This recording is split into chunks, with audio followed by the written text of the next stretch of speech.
कैसे हो आप सब। बैंक निफ्टी एनालिसिस की एक और नई वीडियो में आप सबका स्वागत है। भाई अब तक किसी ने सारंग ट्रेडिंग को प्लीज़ सब्सक्राइब नहीं किया तो सब्सक्राइब कर दीजिएगा। तो गाइस शुरू करते हैं आज का हमारा टॉपिक बैंक निफ्टी एनालिसिस और कल के लिए कौन कौन से टारगेट रखेंगे। तो देखिए गाइस, जैसा कि मैंने कल बताया था, अगर हम कल इसी रेंज में कहीं खुलते हैं तो क्या क्या करेंगे। जैसे ही हम आज ऊपर की तरफ खुले तो हमने वो जो हमारी ट्रेड लाइन कल बनाई हुई थी उसको क्रॉस कर दिया था, और सुबह ही एक कैंडल जो हमें दिखी पहले वाली 15 मिनट में, वहाँ पर एक शानदार बाइंग हमें देखने को मिला। पर मैंने बताया था कि एक ट्रेड लाइन है जो हमारा अब रेजिस्टेंस का भी काम कर सकती है। तो आज वहाँ से ही देखिएगा इस मार्केट ने उसी ट्रेड लाइन को यहाँ पर रिस्पेक्ट दिया और वहीं से नीचे की तरफ मार्केट आया। देखिएगा इस यहाँ पर देखिए, जब ऊपर गया तब इसी वाली रेंज को यहाँ पर उसने रिस्पेक्ट करके नीचे की तरफ आया। तो गैस यही छोटी छोटी बात हमें ध्यान में रखने वाली होती है। और देखने को हमें एक शानदार फिर से वहाँ पर उस लेवल के आसपास गया और वहाँ पर सस्टेन नहीं करने के बाद, सस्टेन ना करने की वजह से हमें एक शानदार नीचे की तरफ डाउनफॉल देखने को मिला। पर मैंने बताया था कि जो हमारा कल का क्लोजिंग है वो हमारा सपोर्ट का भी काम कर सकता है। तो वहाँ पर उसी ने आज देखिए कल के क्लोजिंग के लेवल के पास ही हमारे बैंक निफ्टी ने सपोर्ट लिया। और मैंने एक यहाँ पर बॉक्स बनाया था गाइस, मैंने सोचा था आज फिन निफ्टी की एक्सपायरी है तो उसका इम्पेक्ट बैंक निफ्टी पर भी आ सकता है। तो इस वजह से मैंने एक लास्ट में बॉक्स बनाया, जब ऊपर की तरफ निकलेगा तो मैं ऊपर की साइड ट्रेड करूँगा। अब जैसे ही बैंक निफ्टी ने उस वाले बॉक्स को ऊपर निकाला और क्लोजिंग दिया तो एक हमें शानदार मोमेंट ऊपर की साइड देखने को मिला और डे हाई के आसपास जाके हम क्लोज आए।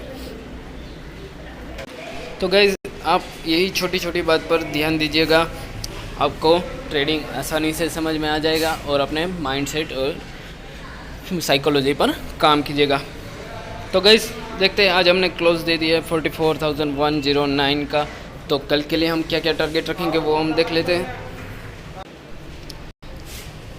तो अगर कल हम इसी रेंज में कहीं खुल जाते 44,152 से लेके 44,050 के बीच में अगर कहीं हम ओपन हो जाते तो क्या टारगेट रखेंगे वो देख लेते हैं। अगर कल हम इसी रेंज में कहीं खुल गए और सस्टेन करने के बाद ऊपर की तरफ निकलते हैं गाइस, जहाँ पर हम सस्टेन करने के बाद 15-20 मिनट के बाद अगर 44,152 वाला रेंज जो हमारा पुराना ऑल टाइम हाई था उसके ऊपर क्लोजिंग देके सस्टेन करने लगते हैं, तब हम ऊपर के टारगेट कौन कौन से रखेंगे वो मैं आपको बता देता हूँ।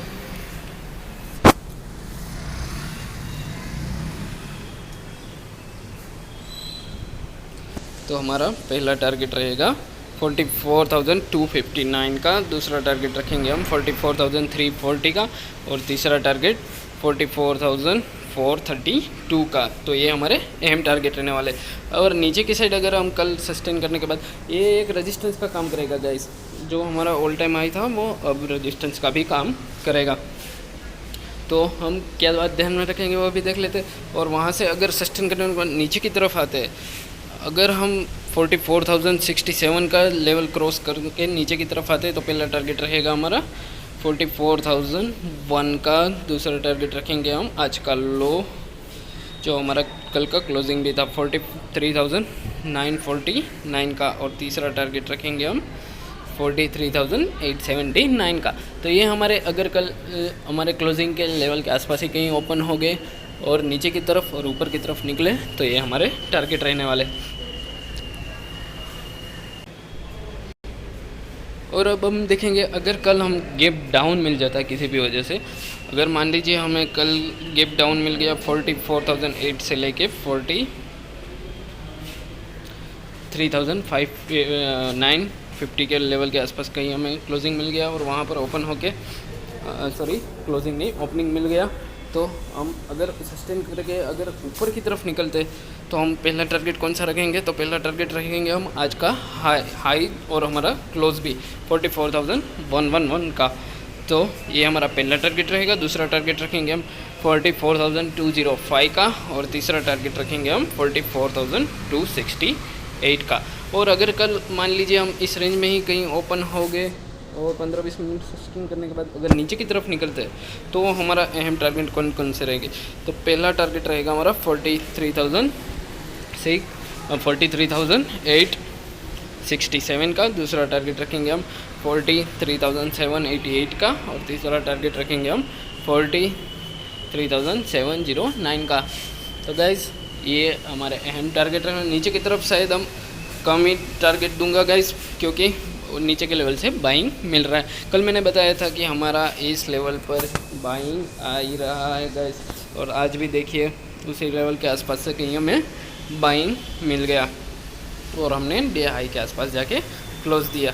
तो यही छोटी छोटी बात आप ध्यान रखिएगा तो आपको ट्रेडिंग करने में आसानी रहेगी।